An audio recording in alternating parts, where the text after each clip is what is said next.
Qué gusto es estar en este día aquí todos participando de esta reunión y atentos a lo que Dios nos quiere hablar en esta hora, ¿verdad? Yo quisiera orar antes de comenzar y que tu corazón pueda ser una tierra fértil. La palabra nos habla de esas tierras fértiles donde cae la semilla y produce fruto. Y yo nada más quiero decirte, ese fruto a veces lo vemos como logros, pero realmente el fruto más profundo es Cristo en ti. Que Cristo se manifieste al 30, al 60, al 100 por uno en tu vida. Eso sería fenomenal, ¿verdad? Pero esa es la intención de esa palabra. Así que vamos a orar y vamos preparándonos, preparando el corazón para lo que Él quiere hablarnos, ¿ok? Señor, gracias por este tiempo, por este día, por esta oportunidad de juntos venir y recibir de tu palabra. Te hemos adorado, hemos cantado alabanzas a tu nombre, pero ahora disponemos nuestros corazones para que tú vengas, Señor, y nos alumbres, traigas luz a la palabra, a lo que leemos, y sobre todo podamos aplicarla, practicarla en el día a día, en el nombre de Jesús. Amén, amén. Muy bien. Hoy estaba recordando esta semana de una situación que vivimos, más que situación, un testimonio que nosotros vivimos hace años atrás. Y es que en los primeros años de ministerio nosotros hacíamos muchos viajes a Cuba, llevando grupos de jóvenes, llevando equipos misioneros hacia esa zona del Caribe, y ayudábamos a iglesias, les bendecíamos, llevábamos alimento, llevábamos ayudamos en la evangelización, y nos conectamos con una iglesia muy bonita, el pastor Juan Carlos y su esposa, que ya partieron con el Señor. Una iglesia pequeñita, más o menos unos 40, 50 metros cuadrados, y ellos alcanzaron a construir las paredes del templo, por decir así, y les faltaba el techo. Entonces hicimos una campaña aquellos años, principios del siglo XXI, o sea, principios del 2000, hicimos una campaña con algunas personas en Monterrey. Íbamos a tener una reunión, una reunión especial con estos pastores. Entonces les trajimos desde Cuba, con la ayuda de varios, les trajimos desde Cuba. Llegaron ellos un día a la ciudad, y ese mismo día que llegaron íbamos a tener, por decir así, la cena. Estoy tratando de acomodar ahí los hechos, no los tengo todos porque ya pasaron 20 y tantos años, pero íbamos a tener, por decir así, una cena. Y yo me acuerdo que llegan ellos ese día, en la tardecita paso por ellos, y antes de la cena pues iba a pasar a Walmart a comprar unas cosas, y el pastor va conmigo. Entonces nos bajamos en Walmart, o sea, es la primera vez, ellos nunca han salido de Cuba, es la primera vez que vienen a otro país. Y si tú vas a Cuba, a las tiendas donde compran los cubanos, hay mucha escasez, mucha escasez. O sea, si tú vas al mercado, por ejemplo, vas a ver ahí los lugares donde están los limones, y va a ser una montañita así chiquita, unos, no sé, 8, 7 limones, 2, 3, 4 cebollas, unos cuantos ajos. O sea, es muy escaso realmente lo que hay en esos lugares donde compran los cubanos.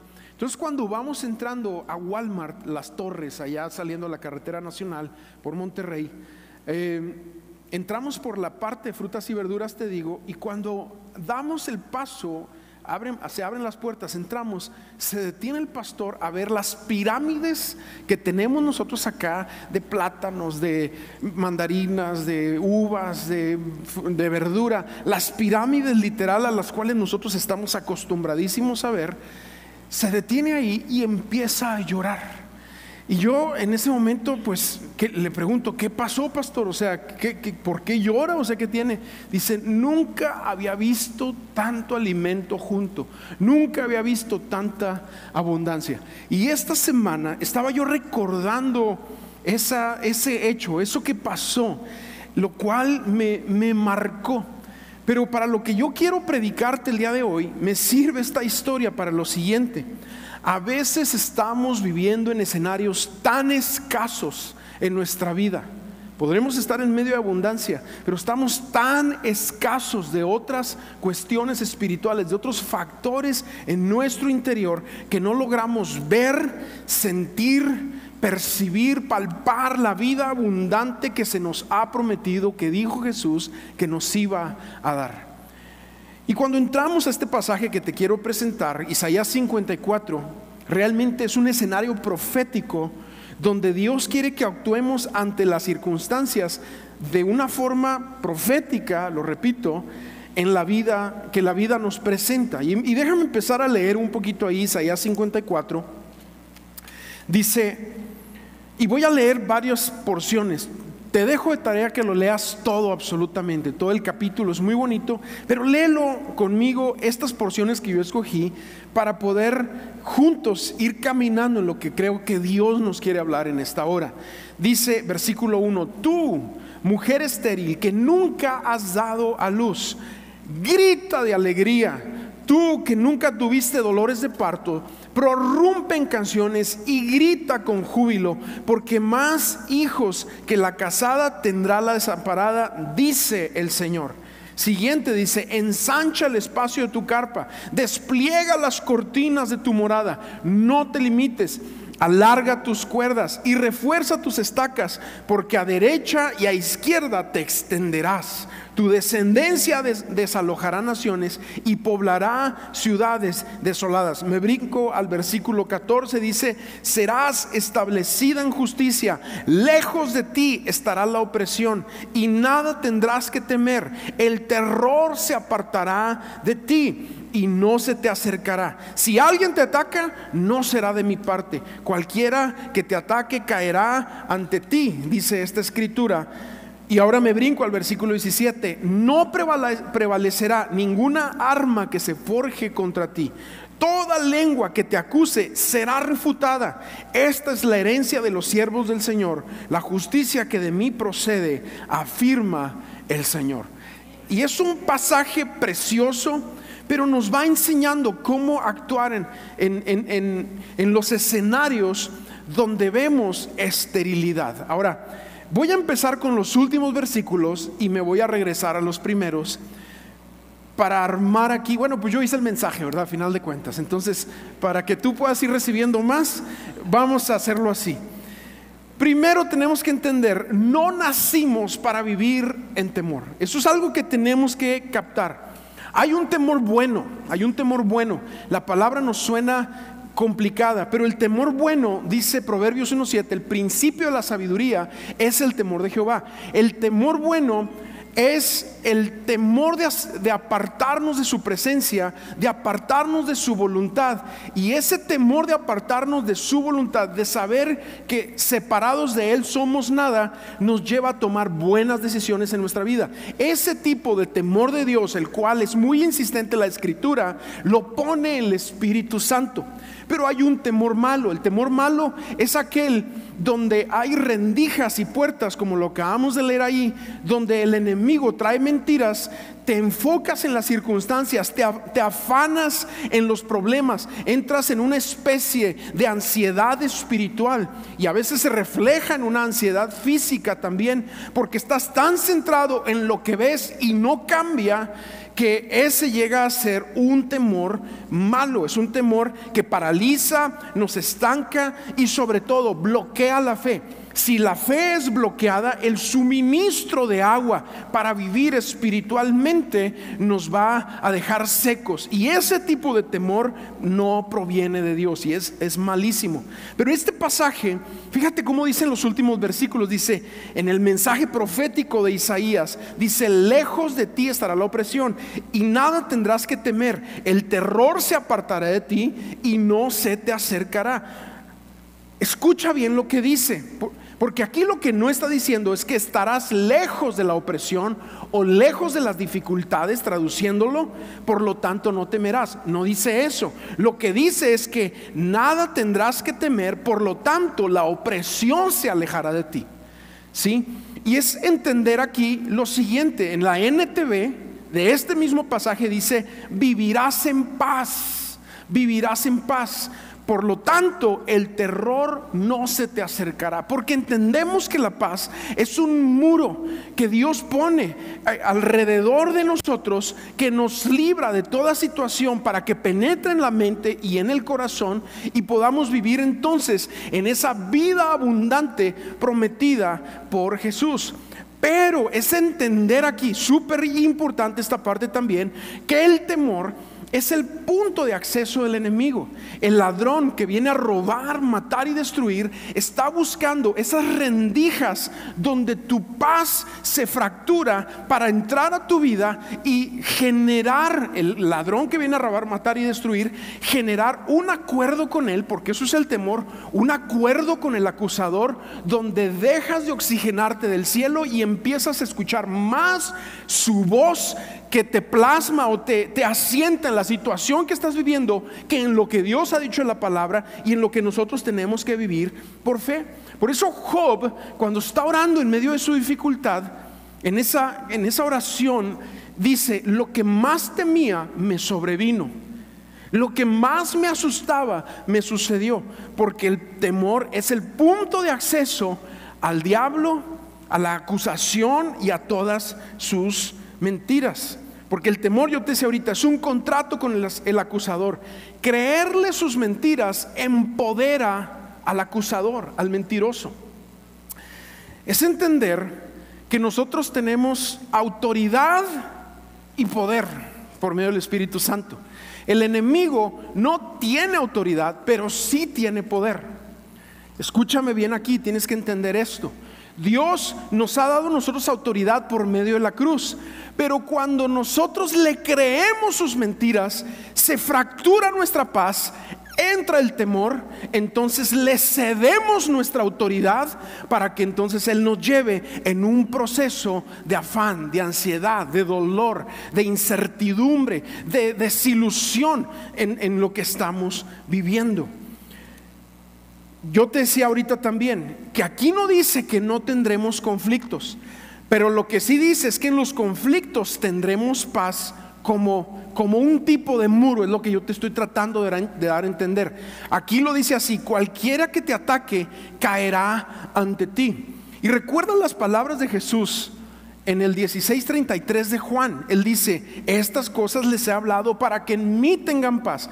En el mundo tendrán aflicción, o sea, vendrán situaciones, conflictos, aflicciones, situaciones complicadas en tu vida. Sin embargo, aquí dice: pero confíen, o sea, tengan fe. La fe es el asiento, el fundamento de nuestras vidas, que construye ese muro de paz, de gozo a nuestro alrededor, que no permite que las adversidades roben nuestro corazón, roben nuestra mente y nos metan en una situación donde estamos definitivamente no viviendo en la vida abundante que Él nos ha otorgado. Entonces aquí dice Jesús: confíen, yo he vencido al mundo. Y todavía avanza el pasaje de Isaías 54, versículo 17, últimos pasajes. Dice: dice: ninguna arma forjada contra ti prosperará. Ahí está ese muro, ahí está esa realidad. Y condenarás, esto es importantísimo, condenarás toda lengua que se levante contra ti en juicio. Dice: esta es la herencia de los siervos del Señor, y su salvación de mí vendrá, dice el Señor. Ahora, tu herencia, lo que está diciendo aquí, hablando simplemente como introducción de toda la realidad de quién es Dios alrededor de nosotros, cuando nuestra mente y corazón están asentados en su presencia y le hemos creído a su palabra, tenemos ese muro alrededor de nosotros. Pero aquí dice: toda arma forjada contra ti no prosperará. Pero no nada más eso, sino que condenarás. Así lo dice la Reina Valera 60. Otras traducciones dicen refutarás. Otras traducciones dicen silenciarás toda lengua que se levante contra ti en juicio. Y esa es una de las herencias o de los haberes que nosotros tenemos a nuestro favor, que aquellas mentiras que vienen contra ti, no nada más tu paz el muro de paz a tu alrededor va a hacer que caigan delante de ti, sino que también tú las puedes silenciar. Cuando hay mentiras, cuando hay situaciones, cuando hay cosas, tú les puedes decir: cállate en el nombre de Jesús. Eso significa refutar, silenciar, cállate. Es lo que Jesús hacía cuando los demonios venían y decían cosas de él, siempre los callaba. En el 99.9 de las veces hizo eso, ¿verdad? Sin embargo, muchas veces nosotros vienen los ataques, pensamientos, situaciones, y hacemos casi amistad con ellos. Les pedimos su Facebook, danos tu número de celular, y estamos ahí, entramos en una conversación con ellos, porque no hemos entendido cuál es nuestra herencia. Y nuestra herencia es: refútalas, condénalas, asiléncialas, dice la palabra. ¿Quién dice amén a esto? Así es. Entonces, ahora vamos a la NTV de este pasaje. Antes de pasar al primer versículo, dice: silenciarás cuanta voz se levante contra ti para acusarte. ¡Wow! Esa es tu herencia, esa es tu autoridad que Dios te ha dado. Herencia significa que ya es tuyo, por lo tanto puedes contar con eso, y Dios está de tu lado. Entendiendo eso, ahora vamos al inicio del pasaje, Isaías 54, porque no nada más nos dice que actuemos así, sino que ahora nos dice, y esta es una palabra que yo he estado meditando toda la semana, nos dice que tengamos un gozo anticipado. A ver, di conmigo: gozo anticipado. Ok, anticipación significa que tú prevés antes de que llegue lo que Dios te está mandando. Por ejemplo, si tu familia te va a visitar, y aquí en Saltillo tenemos a mucha gente que es de fuera, y de repente te visitan tus papás o tu hermano, ¿y qué haces? Preparas el cuarto, cambias las sábanas, levantas la cama, limpias el polvo, limpias las ventanas, limpias el baño, bueno, eso lo debes hacer casi diariamente, ¿verdad? Pero cuando va a venir la suegra, sobre todo, pues más vale que le avientes ahí ganas, ¿verdad? Y le eches ganitas en todo eso, porque te estás anticipando para una venida, te estás anticipando para lo que Dios quiere hacer. Bueno, fíjate cómo lo dice aquí. Aquí nos habla del gozo anticipado en los momentos difíciles. Isaías 54:1 dice: tú, mujer estéril, que nunca has dado a luz, grita de alegría. A ver, un grito de alegría. ¿Cómo? Sí, ok, ahí vamos. Ahorita en la primera reunión, yo no sé si fuéramos más temprano, se escuchó así muy apenas, ¿verdad? Pero un grito de alegría, dice aquí: tú que nunca tuviste dolores de parto. Y luego empieza a usar expresiones explosivas de gozo. Prorrumpen canciones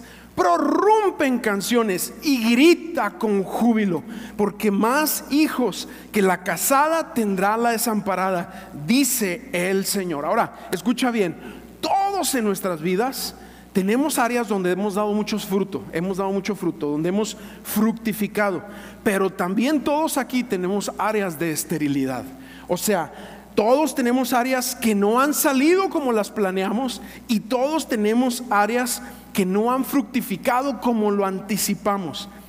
También tenemos grandes testimonios de cómo Dios ha provisto, cómo lo ha hecho, cómo ha sanado, cómo ha restaurado, cómo ha roto cadenas, y nos gozamos. Pero también tenemos testimonios de fracaso, tenemos testimonios donde no hemos dado fruto, donde ha habido cierta esterilidad. Bueno, aquí lo que dice el pasaje es: grita de alegría, grita de júbilo. Y estas son expresiones explosivas por lo que Dios nos va a dar,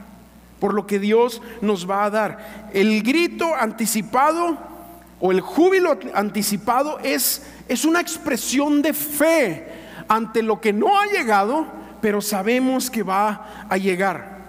El gozo es la celebración anticipada por lo que Dios va a hacer aún en medio de ciertas áreas de esterilidad en tu vida.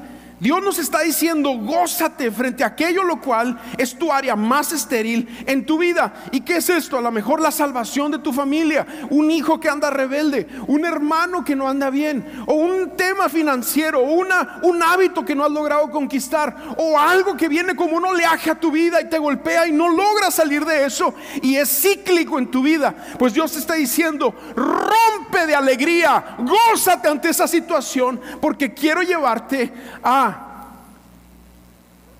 ese mundo absurdo, loco de la fe, Pero cuando nosotros hacemos eso, Dios libera cosas sobrenaturales sobre nuestras vidas.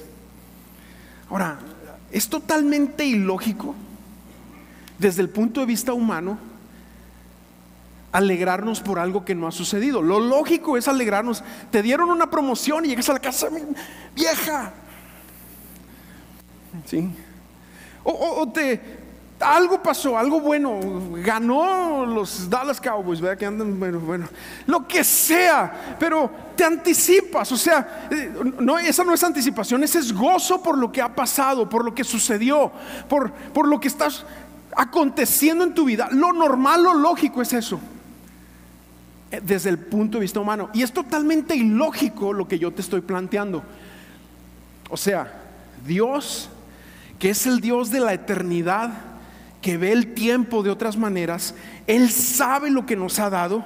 Sin embargo, nos da la palabra a nosotros que vivimos en lo temporal, para que viendo lo que Él ve y de acuerdo a la fe en su palabra, podamos alegrarnos en aquellas cosas que Él ya nos ha otorgado. Desde el punto de vista humano, te decía yo, es totalmente ilógico, pero desde el punto de vista de Dios, del que da las promesas, del que habita en la eternidad, es totalmente lógico, razonable e intelectual. Nada más que choca con nuestra vida, con lo que nosotros estamos viviendo, porque Él es desde la visión del que no miente, desde la visión del que da las promesas, desde la visión del Dios eterno, es algo en lo cual nosotros podemos tomarnos. Entonces Él quiere que nos emocionemos ante las adversidades. Él quiere que nos emocionemos, y tratar de vivir la vida cristiana sin emociones también es ir en contra de los principios del reino de los cielos. Porque aquí lo que te dice es que te emociones en la adversidad antes de que suceda, que prorrumpas, que tengas explosiones de júbilo, que cosas sucedan en tu interior en fe, aunque no lo sientas. Aquí es casi una orden militar de hacer eso. Y yo estoy seguro y estoy convencido, y lo he vivido, porque cuando tú haces eso obedeciendo a la palabra de Dios, se alinean tus sentimientos a la palabra y no al revés. Tú no debes esperar a que la fe, la palabra, lo sobrenatural se alinee a lo que tú estás sintiendo. Es al revés, es lo que nos dice aquí la palabra. Pero lo que estamos leyendo es que Él quiere que nos emocionemos en las adversidades, porque emocionarnos en el momento y tener estas acciones emocionales al respecto, sentimentales al respecto, va totalmente alineado a los principios del reino de los cielos. En Romanos, cuando el apóstol Pablo describe lo que es el reino de los cielos, el reino de Dios y su justicia, dice: no es cuestión de comida ni bebida, sino de justicia. Y la justicia es un aspecto que tú no tienes nada que ver, es una obra de Cristo y lo que Él te ha otorgado. Pero después de justicia dice gozo y paz en el espíritu. Y esos son aspectos que impactan tus emociones. El gozo y la paz impactan totalmente tus emociones. La paz y el gozo son realidades que impactan tu vida. O sea, no nada más, dice el Señor, quiero que tengas una reacción emocional al respecto, sino que aquí nos lleva al tercer punto de lo que estamos hablando. Entonces, si tú me vas siguiendo, primero entendemos que no vivimos por temor. Él pone un muro alrededor de nosotros, donde su paz y su gozo nos resguardan nuestra mente y nuestro corazón. Si no permitimos fracturas en eso, a través del temor que ingresa a nuestras vidas, vamos a estar seguros. Ya lo leímos: toda arma que se levante contra ti no será prosperada. Y no nada más eso, sino que la puedes refutar, silenciar todo aquello que viene contra tuya. Pero segundo nos dice, ahora en fe, prorrumpe, explota con alegría. Y no nada más eso, vamos ahora a la parte práctica y real de lo que está hablando aquí.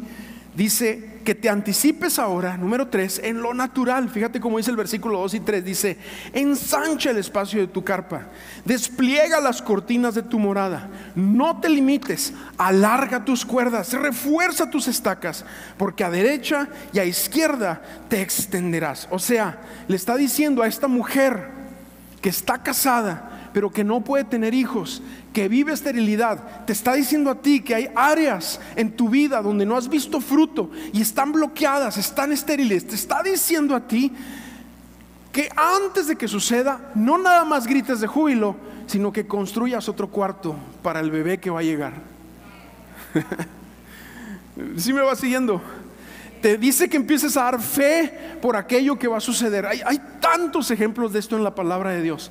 Jesús empieza a orar por los panes y los peces antes de que se multipliquen, porque Él sabía lo que iba a pasar. Sin embargo, requirió la acción de los discípulos de tomar esos panes y los peces y empezar a repartirlos. Y en la repartición, caray, hay más, caray, hay más, caray. Y no deja de fluir el pan y los peces, porque así es como Dios nos manda a hacer. Aquí dice, extiéndete, aunque se te dé un diagnóstico de esterilidad, aunque no tengas hijos, en el caso del ejemplo de esto, pero en tu caso que a lo mejor hay áreas que no han dado fruto. Yo te sé ahorita, tu familia, gente alrededor de ti que no se ha convertido, áreas que no has conquistado, puertas que no se han abierto, muros que no se han derribado. Pues ahí dice, empieza a extenderte en fe por lo que yo voy a hacer.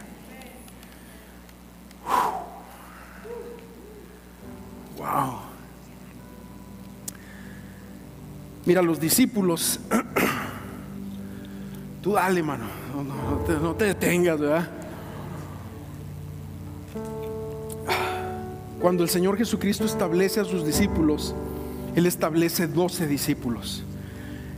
¿Por qué 12? Porque esto es todo un evento bíblico que tiene que ver con las tribus de Israel, que tiene que ver con lo que Dios va a hacer, tiene que ver con gobierno. Él establece a 12 y les dice: después de mi partida, váyanse a Jerusalén, porque ahí en Jerusalén les voy a derramar del Espíritu Santo. Pero había un problema, el equipo se había desacompletado, porque Judas termina mal, y ahora son 11, y están orando. Hechos capítulo 1, y dicen: ¿saben qué? Necesitamos anticiparnos. Éramos un equipo de 12, necesitamos escoger al 12º discípulo. Y aunque escogen a Matías, que nunca se vuelve a hablar de él, nunca vuelve a salir a la escena, realmente Matías representa el detonante. Matías representa el odre que se prepara para que Jesús derrame el vino, el Espíritu Santo. Si no estaba el odre listo, el vino nuevo no podía llegar, el Espíritu Santo no se podía derramar. Y ellos en fe hacen eso, y en el capítulo 2, versículo 4-5, se derrama el Espíritu Santo. Porque Dios nos lleva. ¿Qué áreas en tu vida están estériles? ¿Qué áreas en tu corazón, en tu mente, en tu familia, en tu alrededor, en tu contexto están bloqueadas, no han dado fruto? A lo mejor es algo que te sientes hasta frustrado porque no logras conquistarlo. Tu familia no logra venir a los pies de Cristo. No parece haber nada favorable en ese sentido. No sales de una deuda, no sales de una situación de salud. Estás atorado en una situación así. Sin embargo, aquí hay que preparar el odre en fe, hay que dar los pasos anticipados, y el Señor va a traer la respuesta. Amén. Uno de los pasajes que a mí más me emocionan es cuando David trae el arca del pacto a Jerusalén. Y uno de sus primeros actos de gobierno fue precisamente eso. Primero saca a los jebuseos de Jerusalén, que era algo que los de la tribu de Judá no hicieron años atrás. Termina de sacarlos de Jerusalén, y ahora dice: voy a traer el arca del pacto. Y preparan una carreta. Y siempre que hemos preparado o hemos visualizado esa carreta, yo no sé cómo te la imaginas tú, pero si tú vistes, ay, ya me salió lo ranchero, ¿eh? El cansancio que traigo aquí, pero si tú viste el funeral de la Queen Elizabeth, ya me salió no tan ranchero, ¿verdad? Si tú viste el funeral de la reina Elizabeth, tú viste donde pusieron su féretro. Era una carreta preciosa, jalada por 100 soldados adelante, 100 soldados atrás, y la llevaban a cada paso, y otros 200 gaitistas. Se escuchaba impresionante el funeral, una cosa impresionante. Yo imagino que algo así se imaginó David, una carreta jalada ahí por los bueyes, y él llevaba celebración, llevaba orquesta, iban jubilosos al respecto. Pero pues debido al gobierno anterior, las calles no estaban muy bien pavimentadas. Se cae la carreta, se viene el arca y uno de los encargados ahí de todo el evento, que es Usa, mete la mano para sostenerla, y en ese momento dice la palabra que cae fulminado delante del Señor. David entra en una especie de depresión, nos dice la palabra en líneas, ¿verdad? Hay que leerla, está en dos pasajes, segundo de Samuel capítulo 6 y primero de Crónicas en el capítulo, creo que es el 16. Entra en una especie de depresión. Sin embargo, empiezan a checar los registros en la palabra de Dios y se dan cuenta que el arca del pacto tiene que ir sobre los hombros de los sacerdotes levitas. Ahora escucha bien esto: Dios reposa su presencia en hombres dispuestos a pagar el precio por obedecer su palabra, por ser fieles a Él, pagar el precio por honrar su palabra por sobre todas las cosas. Y sobre esas personas, ahí posa la presencia del Señor. La presencia del Señor no reposa en instituciones, en maquinaria humana, en programa humano. Nosotros lo podemos preparar, pero no es donde reposa su presencia. Su presencia reposa en hombres dispuestos a ir delante de Él. Y eso lo entiende David. Prepara a los levitas, traen el arca, y ahora sí hay una celebración, un júbilo, porque él está viendo. Recuerda, David no nada más fue rey, también fue profeta, y él vio a Cristo sentado en su trono en Jerusalén. La preparación del arca es un evento tan profético por lo que Dios va a hacer ahí. Él está viendo no nada más en ese momento, sino está viendo cuando Cristo iba a venir en carne, y está viendo a Cristo regresando por su iglesia y tomando la autoridad desde Jerusalén. O sea, hay mucho aquí en el pasaje. Sin embargo, él, esta segunda vez, después de que ahora ya viene el arca con los levitas, yo imagino que entran a la ciudad de David, a Jerusalén, que está llena de callecitas y llena de recovecos, y yo imagino que todo estaba marcado. Se fueron por los mejores lugares, el lugar estaba precioso, pero en la emoción del momento por lo que Dios va a hacer, prorrumpe en gozo, en alegría. Se quita su manto, se quita su reinado que se ejemplificaba, y empieza a danzar. David en calzones danzando. David era un tipazo, o sea, y lo dije en las demás reuniones, no creas que era tu esposo danzando en calzones. Eso sería algo grotesco. Pero David era así, un tipazo, ¿verdad? Danzando en la presencia del Señor. Pero nos cuenta la escena que Mical, su esposa, ahora tú tienes que entender, Mical es la hija de Saúl, primera esposa de David. Ella se crió en el palacio, una niña bien, una chavita fresa, uñita bien pintada, se bañaba con leche de cabra todos los días, hermosa, la huerca, diríamos allá en Monterrey. O sea, se asoma por la ventana y lo desprecia en su corazón porque se ha envilecido según sus ojos. Ahora, esto es lo que estamos hablando aquí. Cuando tú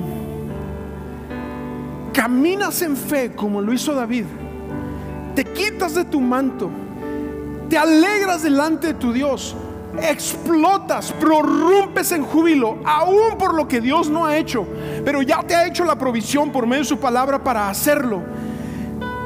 Siempre ser espectador de eso te puede ser escandaloso, extravagante, te puede ser así como que te golpea, sobre todo si eres religioso. Y todos traemos mucha religiosidad dentro de nosotros. Por eso el avivamiento está hecho para que lo disfrutes desde adentro, no desde afuera. Está hecho para que tú te metas con Dios y disfrutes de lo que Él está haciendo. No está hecho para que de acá digas como Mical, no, pues no, y lo desprecies, porque eso es lo que hace el corazón estéril y religioso. La religiosidad atrae la esterilidad. Ahora, obviamente ella lo desprecia en su corazón cuando David empieza a danzar así, de una forma extravagante, Me lo imagino sudado, brincando en un tipo de éxtasis, celebrando a su Dios. Y acá está la niña fresa desde la ventana despreciándolo de su corazón. Y cuando llega él a la casa, me lo imagino llegando así con el manto así puesto, lo ve entrar Mical, quien conocía cómo portarse en los eventos públicos. Le dice: ¡ah! ¡Qué distinguido se ha visto el rey de Israel hoy! ¿Te fijas el sarcasmo, ironía, la maldad de su corazón? ¡Qué distinguido se ha visto el rey hoy! Desnudándose como un cualquiera en presencia de las esclavas de sus oficiales. Fíjate, el sarcasmo es dicho irónico, cruel, con que se humilla y ridiculiza, encierra amargura, queja y pesimismo. Y eso es lo que hace ella con David, lo desprecia en su corazón. Pero David se alegra, prorrumpe en alegría. Sin haber leído Isaías 54, hace todo lo de Isaías 54.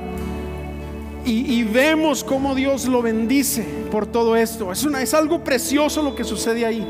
Y cuántas veces nosotros nos quedamos como espectadores, no entramos. Y cuando nos quedamos como espectadores de lo que Dios nos ha dicho que por fe hagamos, lo que empieza a generarse en nuestro corazón es esterilidad. ¿Esterilidad de qué? De paz, de gozo, de alegría, de provisión, de lo que Dios quiere hacer.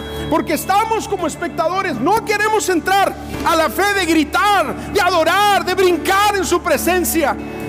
Y quienes lo hacen, si tienes un corazón religioso, dices: yo jamás haría eso. Te quedas así.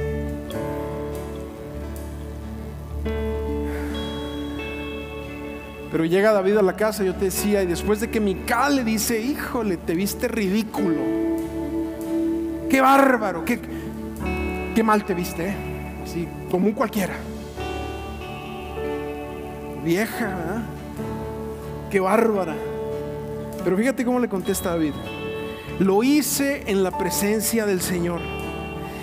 Yo no te recomiendo que le respondas hacia tu esposa, pero bueno, aquí es un pasaje profético. Dice: quien en vez de escoger a tu papá o a cualquier otro de tu familia, me escogió a mí como gobernante de Israel.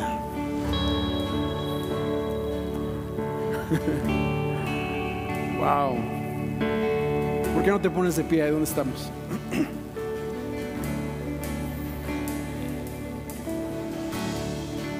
Y yo te quiero dar la oportunidad para que hoy enfrentes aquella área en tu vida en la cual hay esterilidad. O yo te quiero dar la oportunidad para que el día de hoy tú te pares enfrente en fe en aquella área en la cual no ha dado fruto. Pero Dios ya te ha hablado, va a venir fruto, viene un tiempo nuevo, viene salvación, viene restauración, viene libertad, se va a romper ese hábito. Dios lo va a hacer, Dios lo va a hacer.